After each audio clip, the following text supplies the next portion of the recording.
G'day, I'm Clive and welcome to CDP Outdoors. What I'm going to show you today is the Caribee Cadet backpack, and this is a 65 litre backpack.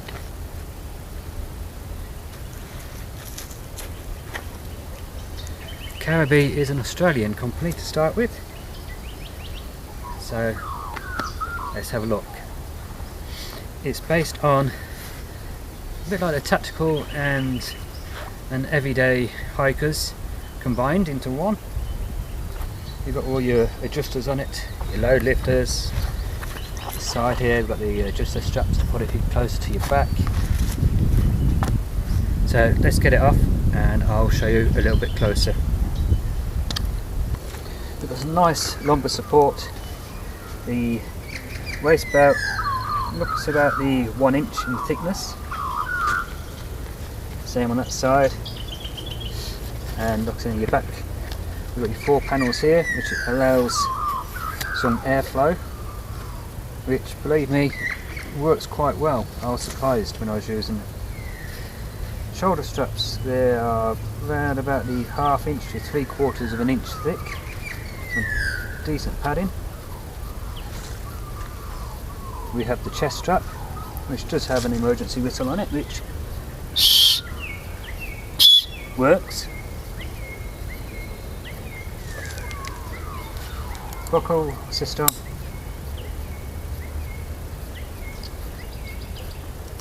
Works nice and easy.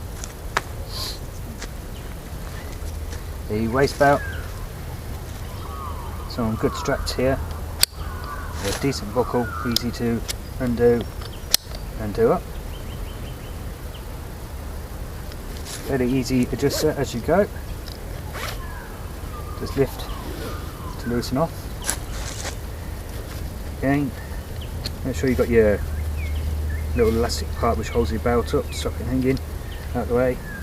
Pull. Going nowhere.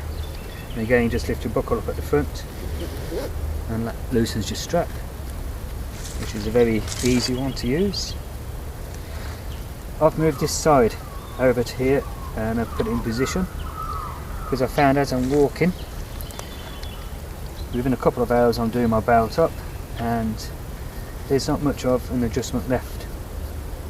So if you're a slim of the person who's going to get this backpack, I'd recommend you do the same and just adjust from this one side. Excuse me. On both sides of the waist belt you've got a grab handle, which I actually hung my canteen pouch and my basic utility pouch with my cook kit in up there when I was walking. I had on the shoulder straps here, we've got the molly webbing again, and after D-ring I had 2 smaller pouches hanging from there, one with my EPIRB in and one with my small emergency kit in. Coming up to the top of the shoulder straps, we've got the load lifters here, which will lift that a good distance up. So there's plenty of an adjustment in that. As you can see, you can go from there all the way up. And if you fold that in, you can bring it even further. So plenty of adjustment, which is a good thing. And again with these buckles, easy adjust just by lifting the front up and pulling to hold into place, and I never had a problem with these moving. Once I set them, they stayed there. On the side we've got a pocket at the bottom, and I put a 1 litre canteen in there so you can see how big it is, and that fits nice and comfortable. And we've got a little loop to help pull it out to get easier access, or you can either hang a carabiner with something hanging off that. We've got the molly system coming all the way up, which will fit all standard molly pouches. I normally have a larger pouch on the side to put my water bladder in. We have compression straps, which come undone nice and easy.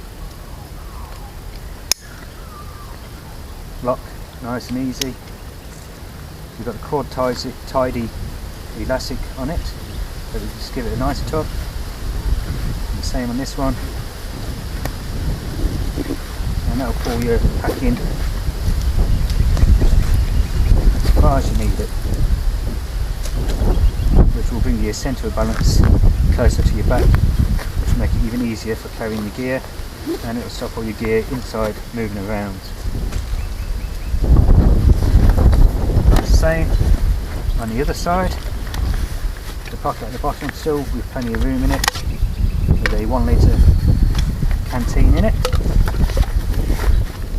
and I've attached my canteen kit, another one, to show how the molly works and it fits.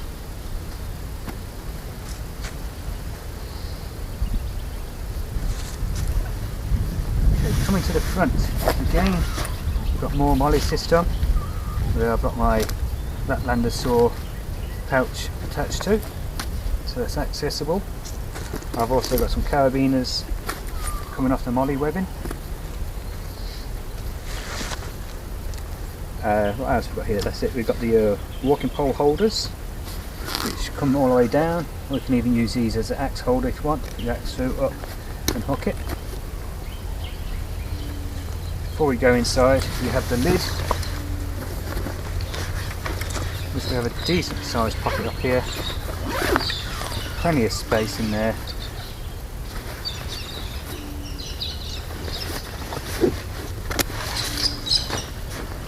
And the zips, plastic zips, and the brand is just like a little kangaroo on them, so I take it it's an Australian one.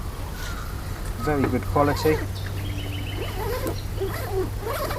as you can see, nice and easy moving. We have another grab handle at the top here,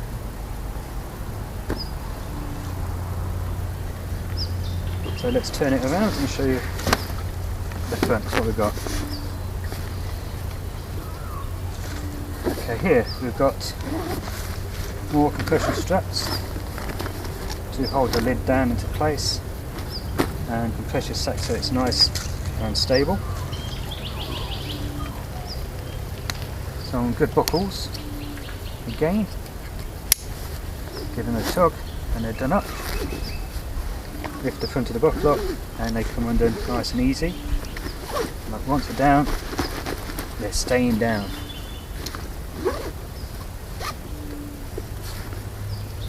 And we have the same at the bottom here. We've got the second compartment. We've got the compression straps.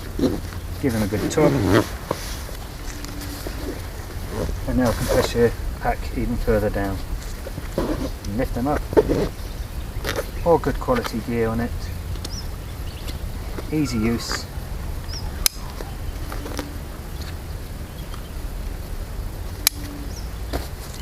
So let's show you the inside.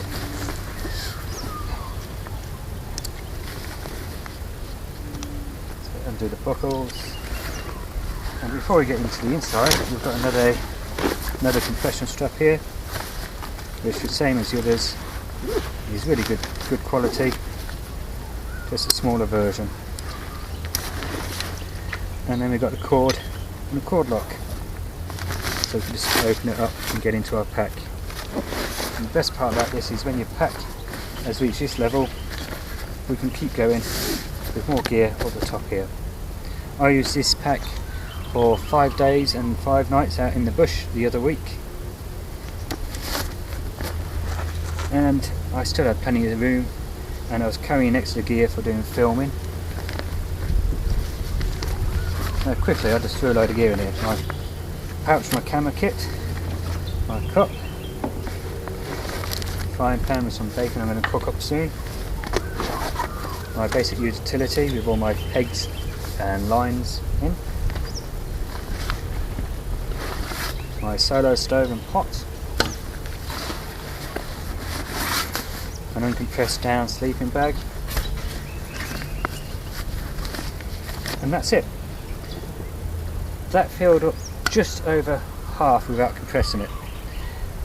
Like I said, I carried, and I got probably that about 4 times actually over last week, because I had my top quilt, my bottom quilt, a bigger camera gear setup, multiple amounts of meals, and not all the small dehydrated ones, some bigger ones in the actual main packets.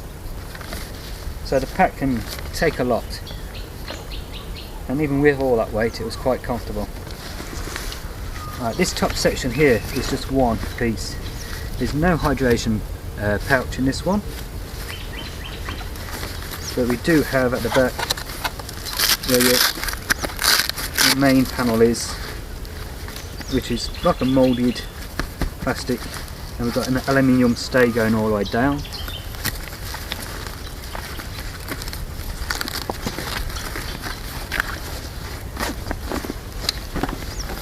Let's show you straight in there so you can see. Plenty of room to get multiple days use. There's no pocket on the underside, just on the top.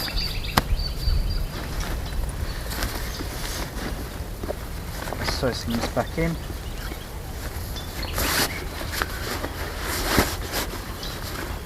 Cook kit.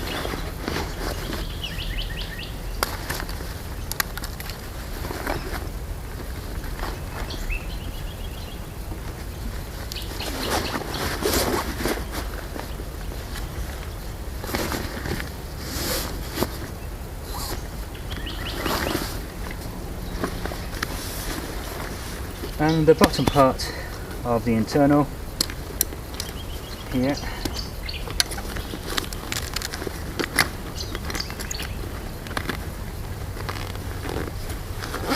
comes out, that's it. Some good zips on it again, some large, strong, and the same ones with the kangaroo on it. And in here I've got one of my tarps. And I've got my Hennessy Expedition ASIM hammock, and I still had more room in there to put extra stuff in. When I went out last week I had my hammock in there, I had my tarp in there, I had a ground sheet in there, I had my pillow in there, and well, I had a couple of more things all in there, and it all worked out really well. But before I do that, we got here, you can actually undo this, which is a cord and cord lock, and that'll make that whole section all one piece rather than having it divided. But that is a good option to have.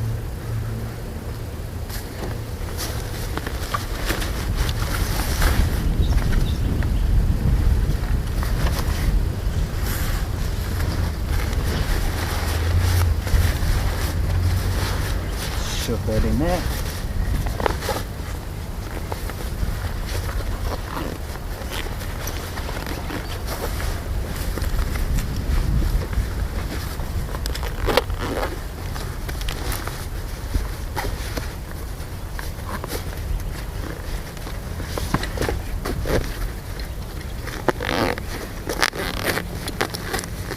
The material it's made out of, I'm not 100% sure, but I think it's the 600D Cordura.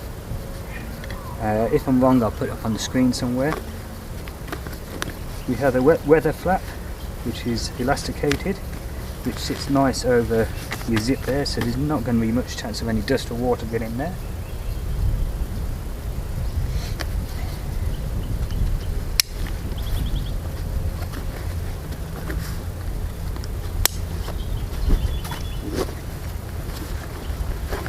It's all put back together now.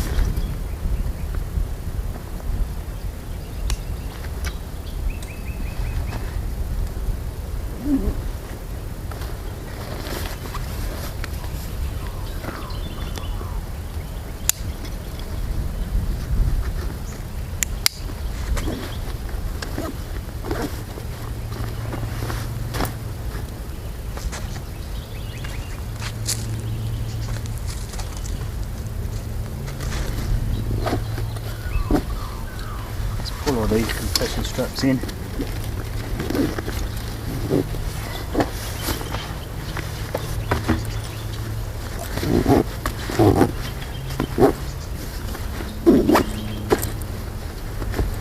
And another bonus with these compression straps on the side is if you've got a long sleep mat, you can always put that down there, or put your tent going down so it can all be stored on the outside.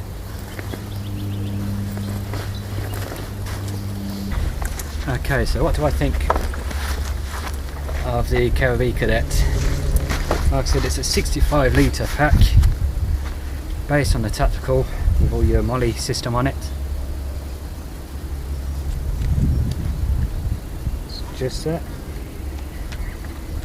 I had it out, like I said, 5 days and 5 nights in the bush, and I had it fully packed, pouches all over it, all extra gear in it, probably carrying about 20 kilos I was, and it felt comfortable. So yeah, how easy it is just to adjust everything. It's all in reach, and undo the straps. Yeah. Now, would I recommend this pack? If you're tiny and skinny, I don't think the waist belt will be any good for you, because like I said, I'm 32 inch waist and I only had a couple of inches left, and I pull it all the way tight when I'm carrying extra weight. But if you're around that 30, 28, 30 or above, there's plenty of strap on here to fit probably some of the biggest of people. So that's just been doing one strap, and we've got that one also. And we have plenty of room there.